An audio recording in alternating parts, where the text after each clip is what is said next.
Power on. Bluetooth. Pairing. Bluetooth is connected. What's going on, chat? Um, let's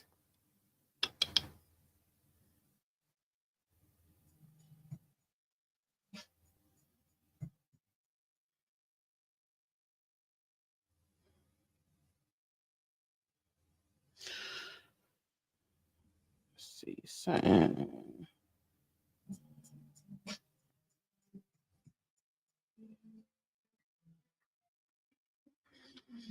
Right.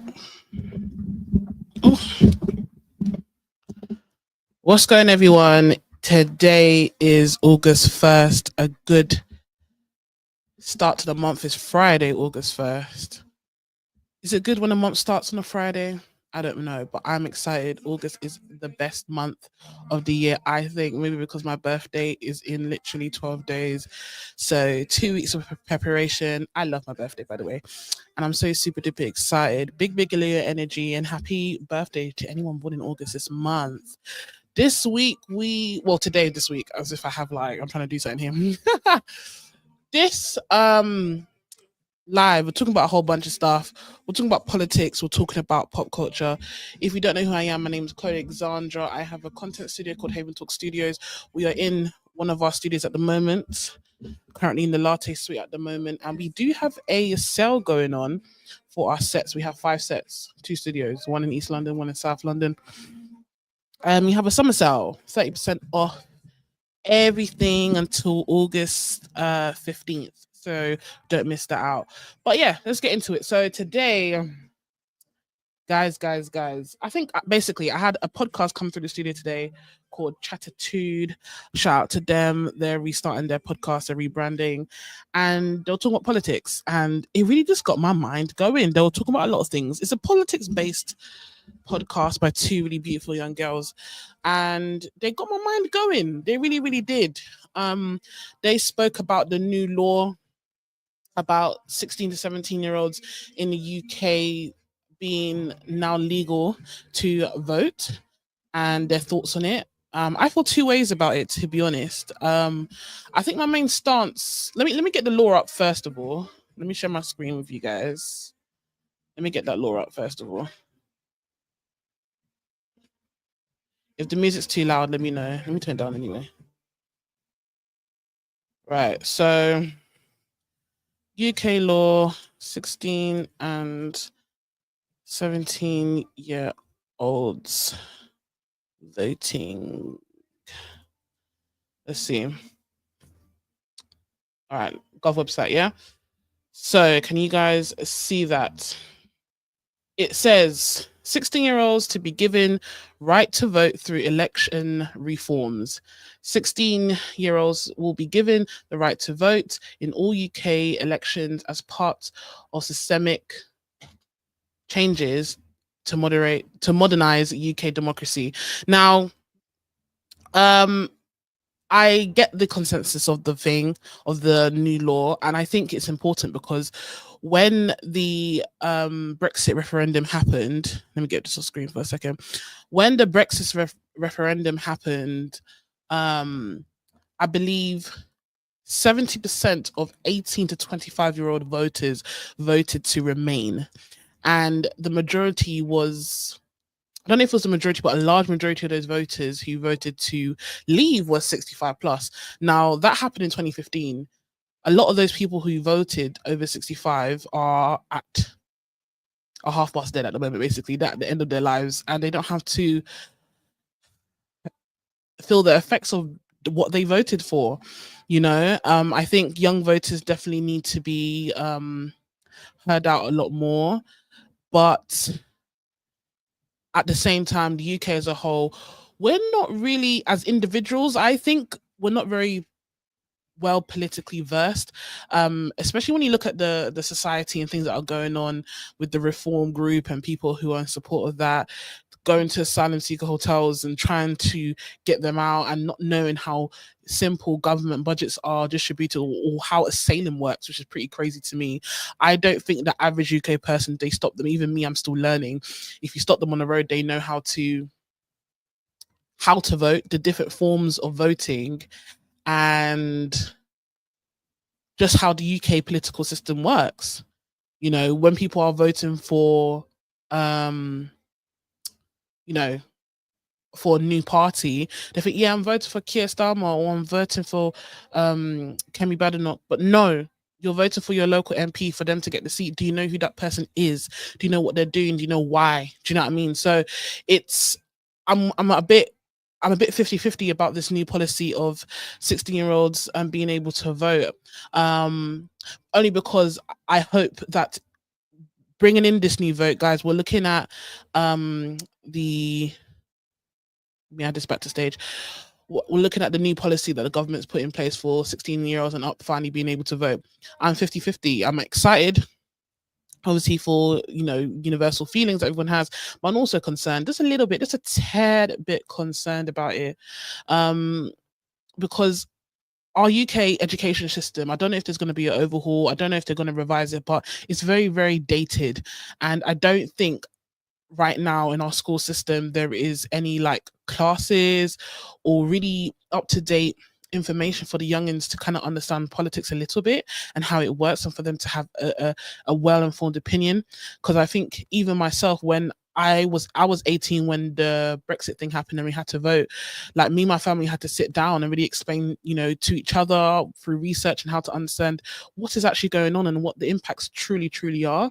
And when, as a population, the regular person is not as well versed as they need to be, that's where it gets a bit concerning, I think, personally. So I hope that in introducing, um, I hope that introducing this new policy, they are putting the right resources in place to allow 16-year-olds and up to really understand UK politics. I think it's really, really important. You can't just say, hey guys, vote, you know, and not educate them what, in terms of what voting is. I know the internet is free, Google is free, but we all pay taxes to have a good educational system to inform us about things, about our economy, our policies, our environment in the UK. So let's see how that goes. What do you think? Do you think 16-year-olds should be given a right to vote? I mean, if they have to pay taxes, if they get a job, then they might as well be given the right to vote. I just want them to be as well informed. I feel like this might sway votes a lot in the next election. When is that? Is it 2029? I think. Yeah. Um, as this, as there's new parties uh arising, I think Labour consecutives showed their ass. They showed their ass the big time when it came for the last 10 years of this UK politics world. I don't think they will be successful in 2029 either, but I also don't think Labour is going to be successful in 2029 either, especially when you have an additional X amount of young people now being allowed to vote, and seeing how you guys are managing the country. People feel like Labour is very like uh left. I think the original mission for Labour was to be left, very for the people, but right now they're more left centered. They kind of moved position a bit. That's why people like Diane Abbott keeps getting suspended, because she's extremely left. She is for the moral compass of what Labour was originally supposed to be, whereas people like Keir Starmer, I believe personally, is more left centered. So they're not left, they're not right, but they're not fully left either. Basically, that's what I'm trying to say. And it's interesting to see. I think moving on from 16-year-olds being given a right to vote, let's talk about what's his name, Jeremy Corbyn, and his new party partner.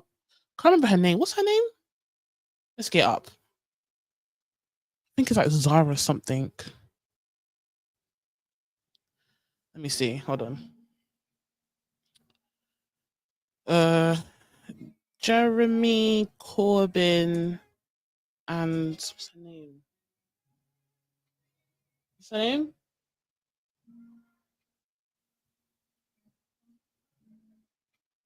Let's see what the Guardian's saying. Is this a valid source? I don't know. How do you say her name? Zara Sultana. Yes, they have a new party. What is it called? I think it's Your Party or something like that. I'm saying this and it's so shameful because I actually signed up for it the other day. So it's basically like a newsletter that they've brought in. Your Party, yeah. I don't know. I think I really do like Jeremy Corbyn. Big up to him. I like what he stands for. I definitely feel like he is a left standing politician. Um but I feel like their purposes, because they haven't, I don't know if they've released anything like referendum style or what their mission is or what they want to do. I think they need to say something because I can see that there could be probably like blurred lines between what's it called? Labour and I can't think. Yeah, so what was I saying? I think Jeremy Corbyn's new party that he's starting with Zahara Sultana can be blurred between Labour and their party. I think they need to find an identity. Your party doesn't really. I think there needs to be a new name change. There needs to be better branding because your party doesn't really speak out to me because that's what Labour is for. So what are you doing that's different to Labour? Do you know what I mean? Even though we know verbatim that Labour is no longer left, it now feels like it's a left-centered party. The main objective of Labour is to be perceived as left. So if they've now coming in saying we're you're for you, we're we do this for you, da, da, da, da, that's what Labour's supposed to do. And Labour they have the funds and the power to go head to head with you. So I want to know what exactly they have in mind behind this party. We can do a little bit of reading, but not right now. But that's my general views on it at the moment. Yeah, so politics, eh? Politics are interesting. It's fun.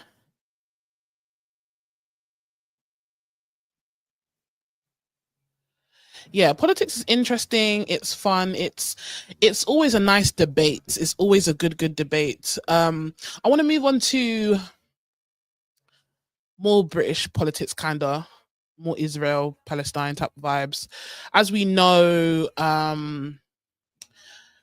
France has yes, as we know, France has recognized Palestine as a state.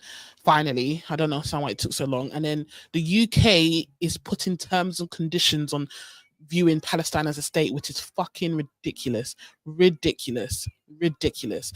But before we go into the terms and conditions that the UK has put in place for Palestine, um, I was listening to a pod that came to studio today and they really, really inspired me. And they made a very, very good point. Hopefully, I'm not outing all the ideas because, they talk about it in depth in their podcast. Please, please, please go and watch it when it releases. It's called Chat-Attitude, like chat and attitude, like mixed together. Good name. Shout out to Regina and Tammy. It was really, really good.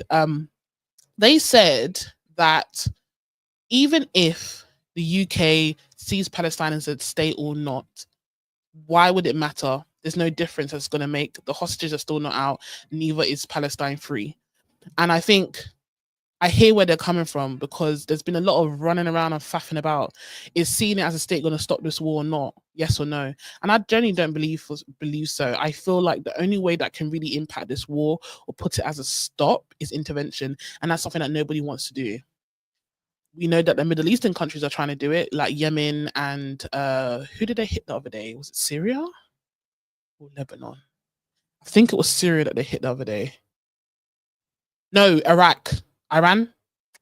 Damn, I can't remember. I think it was Iran, and they hit back. Yeah, so um, I think it's intervention, and we don't want a physical combat war, but I feel like even recognizing Palestine as a state, which obviously it should always be, it's not going to change much. It's just a bunch of people talking in a room. Like, what are we going to do about this? I saw an aerial view of Palestine on TikTok, and I'm like, this is a wasteland. They have depleted this whole beautiful landscape. Beautiful landscape. It's jaw dropping how bad, how much damage they put together. Because even if you recognize it's a state, who is building it up? Who's building it up?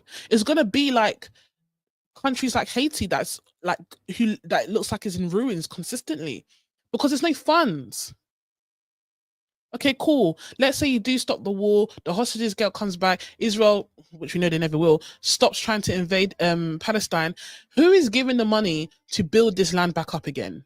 I'm telling you, no one's going to do it. No one willing anyway, unless it's like pressure. And that's why I always, I'm thankful for things like social media and people like myself and people online that are coming on to put pressure because it's getting the word out. Do you think when we were younger, I'm talking about young, I'm 28, so when in the 2000s, late 90s, 2000s, when America was going to Afghanistan and there wasn't any social media, it would have went the way it went? No. If there was social media in the age of when America went to Afghanistan, I'm telling you right now, it probably would not have gone the way it went. There was a lot of war crimes that America was doing to those people. I'm not saying do not defend your country because things happened, but what I am saying is that with the war in Afghanistan and America, that I'm telling you right now, it wouldn't have played out the same if social media was involved at the time. So when it comes to Palestine, I need people to continue supporting the Palestine people, reposting anything you see, whether it's gruesome or a donation, whatever it is, because knowledge is power. We need to expose people for the nonsense that they're doing.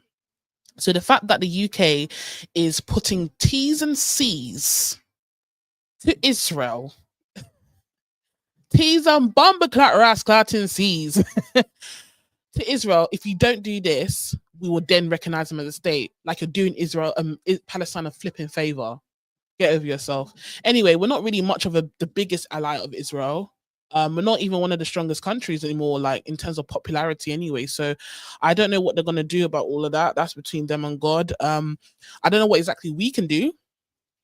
I think right now all we can do is try and push the narrative that this is a genocide and it needs to be stopped, and to donate and to get this aid across these people. I saw some clips of what's his name? I'm about to call him Piers Dharma. Piers Morgan? No, what's his name? Wow, I can't remember anything right now. Piers, anyway, whatever his name is, Shah.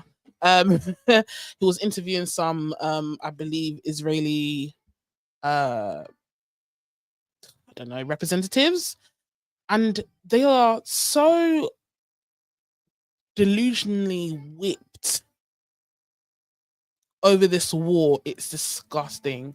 I'm telling you right now, when they're like 80, 90 years old, they're gonna come out saying, I had a war crime. You see how they did all in terms of the genocide that happened with the Jewish people in World War II? They're gonna do the same thing in like 50, 30, 40 years time. Same thing. And we're all gonna sit there saying, why do we let this happen? Trust me, this will always happen in different, it's just a different font. It's the same thing, different font, guys. It really, really is. But yeah, politics is an interesting one. What else is going on in the politics world?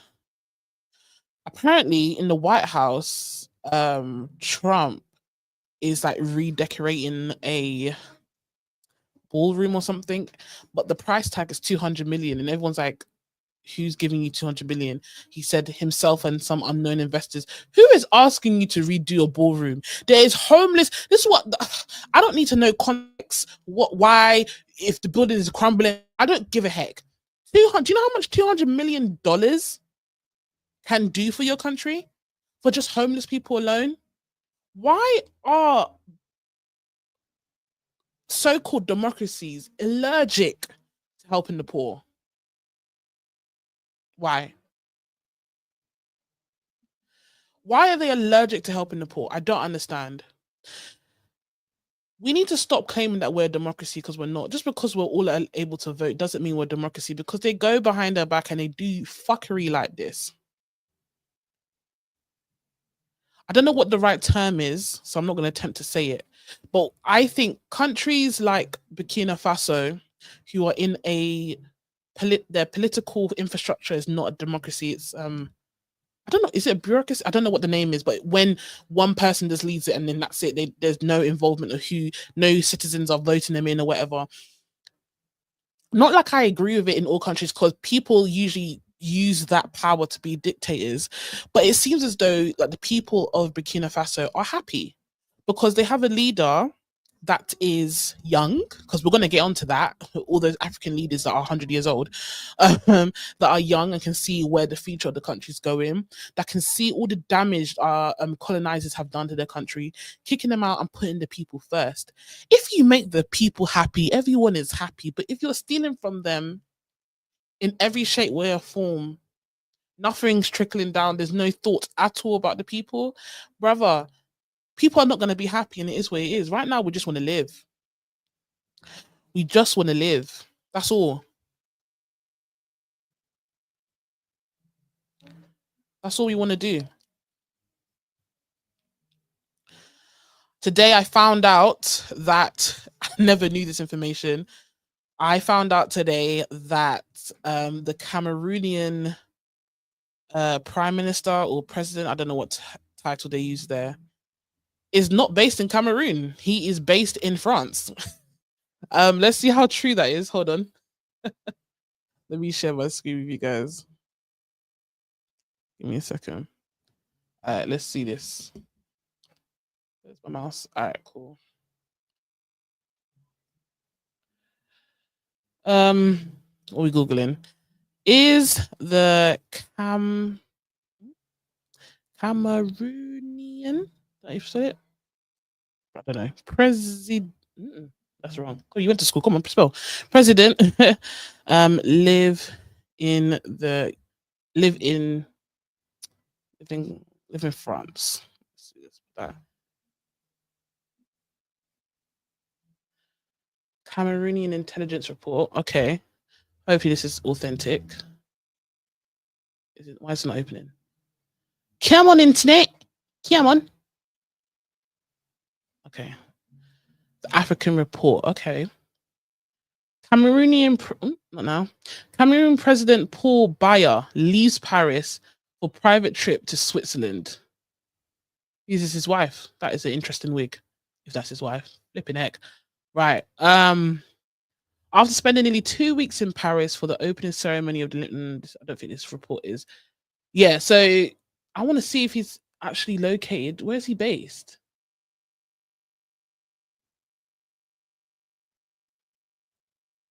I don't know.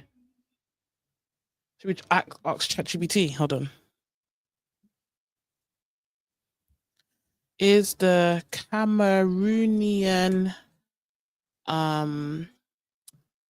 that's definitely not how you spell it, but let's see. President based in France. I know you guys are seeing this stuff, but this is like business stuff I'm doing, so don't watch that. Don't watch that. Don't watch that. Anyway, the president of Cameroon is officially, by law, a constitution based. Where is he based? Where his official residency? However, in practice, President Paul Biya, in office since 1982. Flipping heck. No, is that 92? Yes, 1982. Spends a considerable amount of time abroad, most notably in Geneva, Switzerland, and some reports suggest he sometimes even stays in France. Wow. Wow. This man has been in power for 40 years. 42? 3? 43 years. Flip. What's going on? And he's not in the country that he's in presidency for. Why? Huh. How old is he?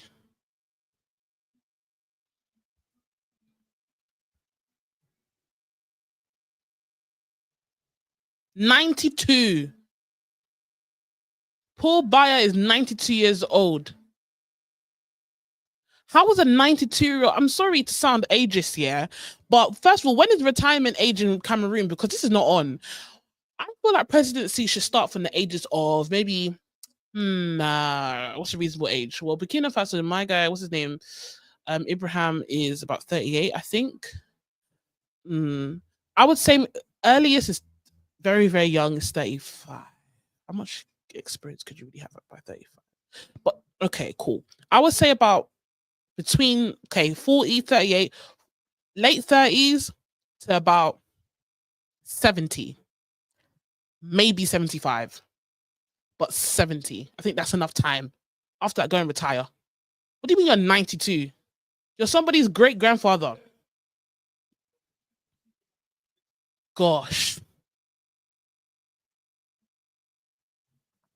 Wow. So as you can see there, Paul Biya, president of Cameroon, is 92 years old.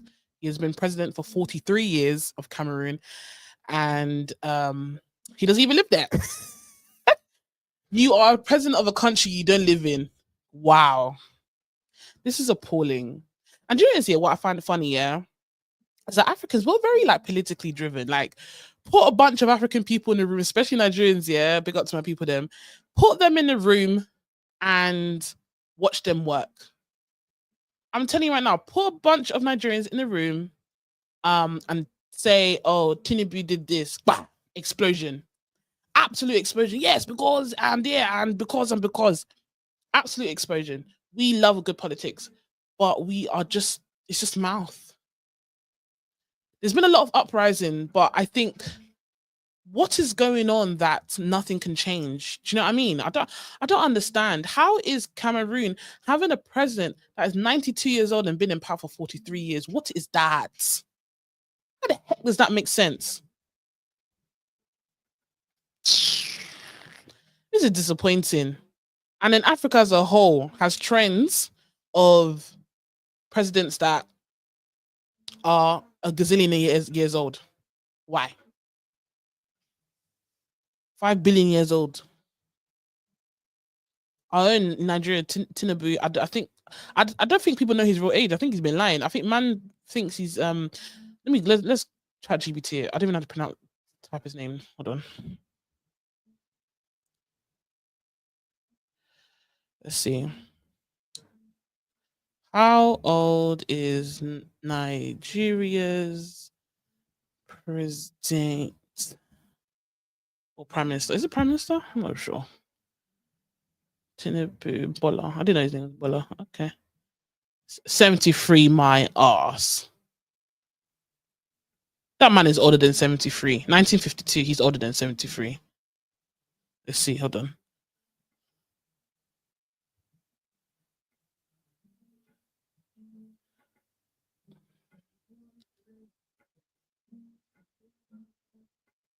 Tinubu looks older than. Do you think this is a. Guys, hold on. My screen. Let me share my screen. Hold on. Give me a second.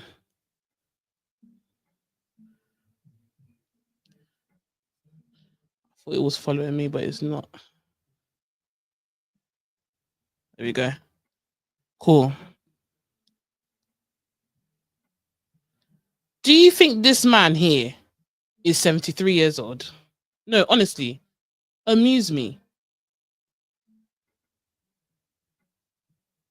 I think he knocked off 10 years, minimum 5 years. I don't believe he's 73. Mm-mm. Just deceiving people every day, just like his politics. Crazy work. Crazy work, I'm telling you. But what's good, chat? Let's see what you guys think of what I've mentioned so far.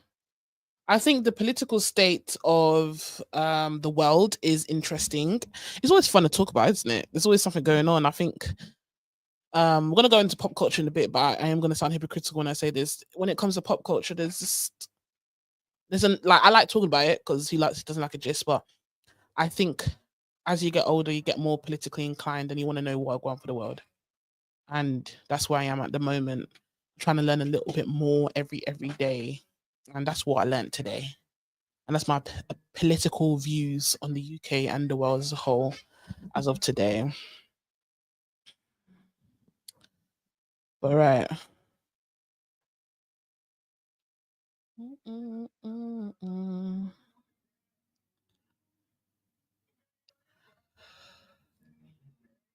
Right, what we doing?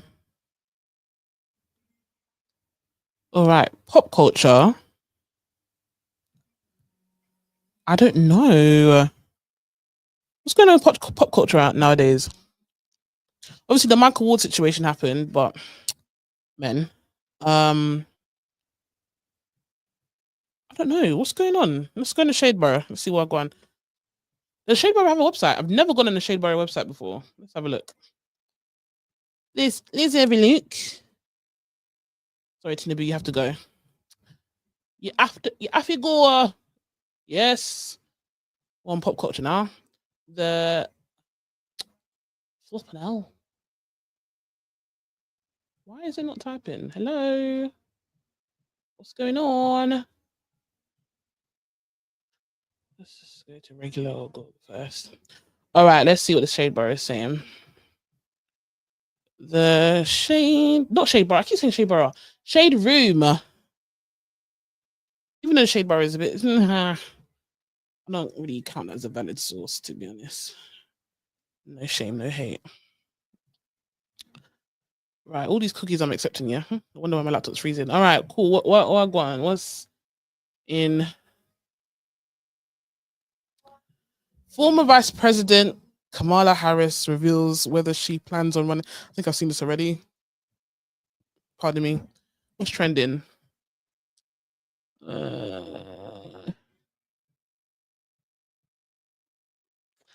Right, nothing on here. I want to know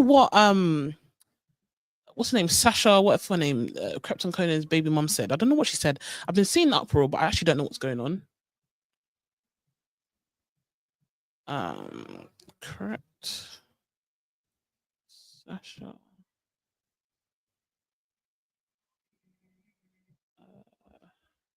She said something about. She said about Muslims. I don't know. Okay, that's a YouTube video. Sasha. No, we're not gonna do it like that. I just want the quote, guys.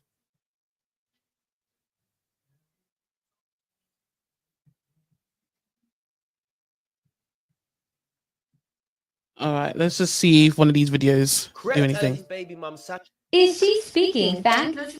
Crazt and his baby mum Sasha Elise have had a little back and forth on the net over Sasha's thoughts on Islam. If you don't know who they are, Crazt is one half of the legendary rap duo Crazt and Conan, also a very successful businessman who is Muslim, and Sasha is a very successful businesswoman who is Christian. And they share a daughter called Nala, whom they've named their very successful business after. Nala's Baby, which is a very successful skincare product for babies, valued at a whopping £17.5 million.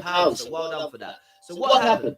Sasha posted to her Snapchat replying to a comment saying, in quotes, "Muslims respect Jesus and the Bible. Please show the same respect in return." And Sasha replied to that saying, in quotes, "I will never respect a false God who is sending people to hell. I respect the people who believe enough to let you know the God you serve is false. Many Muslims are living righteous lives and have a heart for God, but it's the wrong one. If you don't agree, just ignore my post. I'm not debating anyone." And she also posted a quote from someone saying, in quotes, "I found Muhammad in the Bible, Matthew 24:11, and many false prophets shall rise and shall deceive many." Crazt responded with no words, but just a pic of their daughter Nala wearing a hijab. And people had a lot to say about this situation on. Wow. That's crazy. I'm late on this. I'm late. So she's saying that in Islam they are worshipping the wrong God. Coming from a Christian, let me come back to the screen.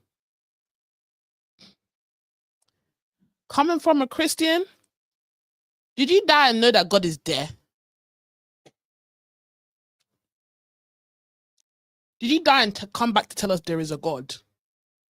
Because unless you've come back to life from death, none of us knows what's going on. Realistically, logically, not even the scientists, not us, not nothing. And that's not coming from an atheist mindset. I am a Christian and I have these questions myself. So how dare you condemn another religion and say what they're worshipping is wrong?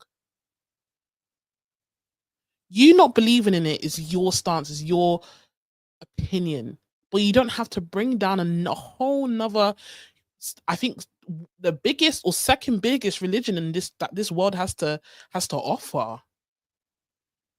A religion that people find so much solace in, so much faith, so much guidance in. Excuse me? That's crazy work. So if you just join in the chat, welcome, welcome. Sorry guys, 1 second. If you just join in the chat, welcome. I am talking about Krept and Conan. Not Krept and Conan. Who am I talking about? I am talking about Sasha. Why is my chat thing gone? Where is that? Okay. I am talking about Krept and Sasha. And Sasha just, I have come to find out, yeah, that a lot of women who never really followed a religion, Christianity, Islam, whatever. No, let me not target this woman. People who never followed a religion probably lived a very secular, reckless life. And we've all gone through it, including myself. Find God at a later stage in life, and they do too much with it. They do Christianity, Islam competition. Relax. Relax. I'm happy that you found your faith. I'm happy that you sorted your relationship with God and you're on a good path and you're trying to be a changed person that doesn't listen to secular music, doesn't smoke, doesn't drink, doesn't eat pork, whatever it is. I am happy for you. But you don't have to shove it in everyone's faces. You don't have to be the biggest Christian in the bunch or the biggest Muslim in the bunch. You don't have to. This relationship that you have with who you're worshiping is between yourself and that person. It's not about anybody else in the congregation. You're supposed to, in any good faith religion, so a religion that follows light, positivity, grace, yeah, you are taught universally, we all are, Islam, Muslim, Jewish, whatever, we're all taught to care for our neighbors, to be kind, to not cheat, to be transparent. We're all taught along the lines the same thing. So when you go online and put down a whole nother religion, you're the only one that's being affected is you. The only one that needs to pray for their sins is you. You're supposed to love thy neighbor. There's no loving in any thy or any neighborhood. That is insane. But when you had your baby with this man, I believe if she wasn't in this spiritual state that she's in now, she would have never had a child with Krept. Because Krept has been a Muslim from day since. And it's very hypocritical because you have your baby father is a devout Muslim. Your child is between different households of religion. Clearly, by the way you're speaking, it sounds like you would prefer your child to be a Christian. Clearly, but eventually in life, she's going to pick her own path, whether it's both or neither. And as parents, you have to guide her through that. And I think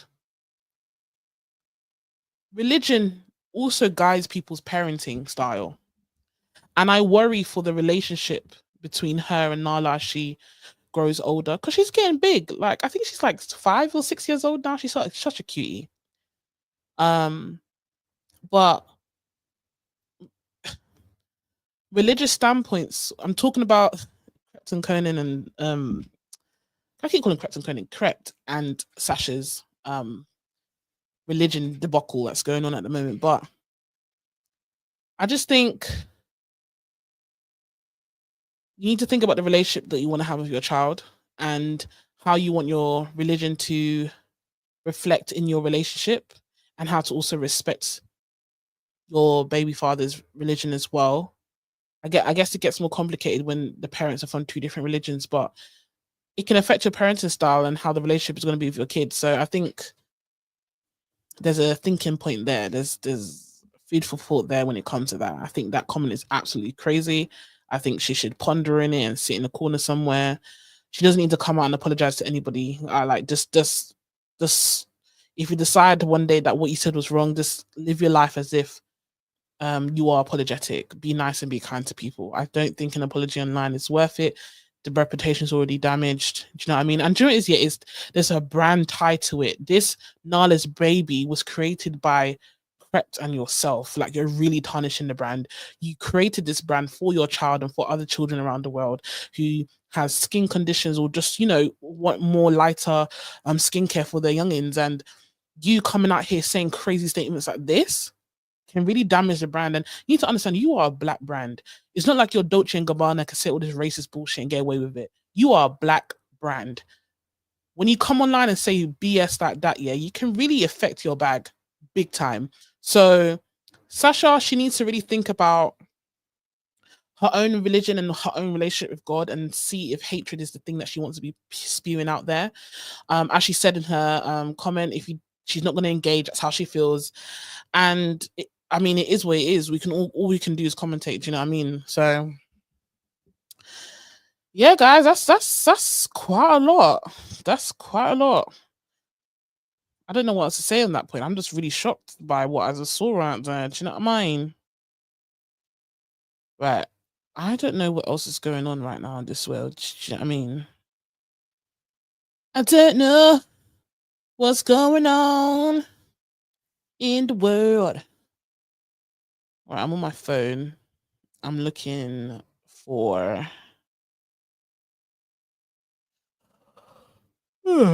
Okay. Chat, how do you feel about what I've said so far? I know I got one person on here, and hello to that one person, whoever you are. I really do appreciate you sticking with me because one person is better than none. Okay, thank you so much. Right. What else are we doing?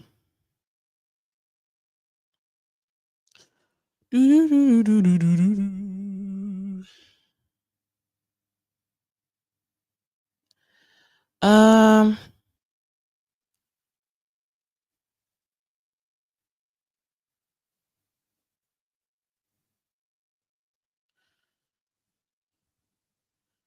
Ooh, I'm just seeing the video now. 23 injured. Okay, hold on. Before I watch this video, let me go and find it on here. I haven't watched it yet. Apparently, there's a ride in Saudi that kind of broke. Hold on. Saudi fair ride. Okay. I don't want to look at the screen. I don't want my reactions to be genuine. All right. Okay. Hold on.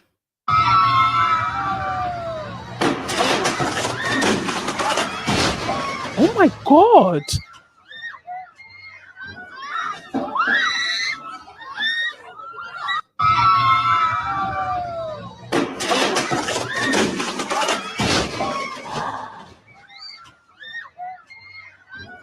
Not the flipping worker running out.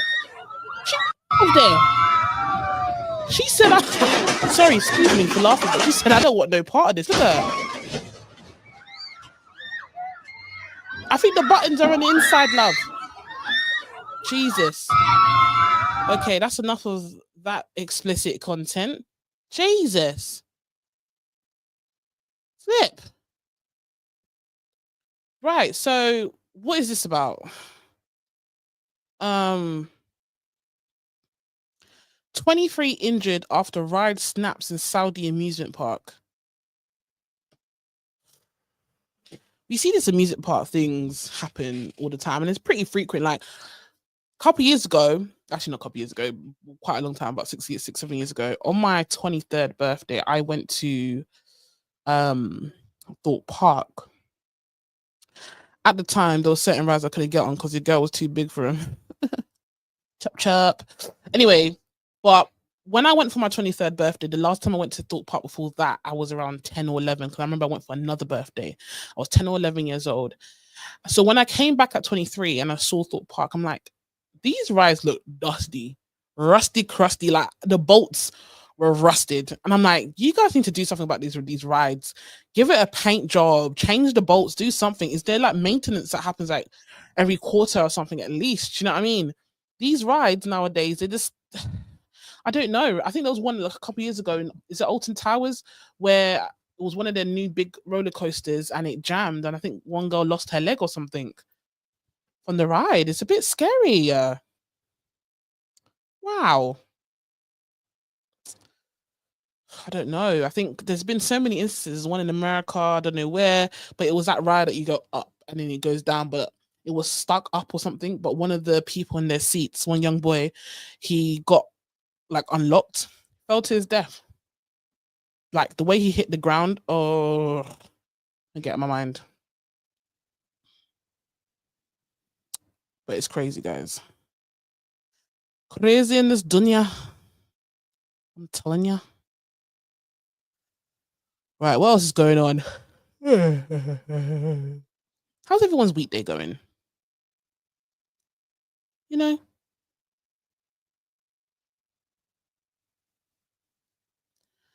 How's everybody's weekday going?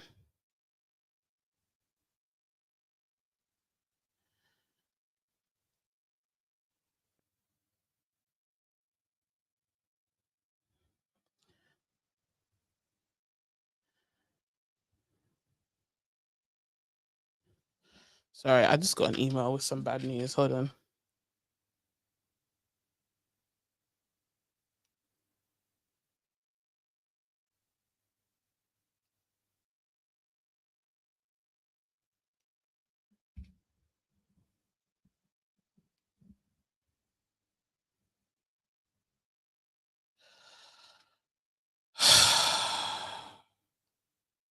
God. I'm going to have to come off live because I just got some bad flipping news. Okay. Have a blessed day, everyone. And I'll talk to you later.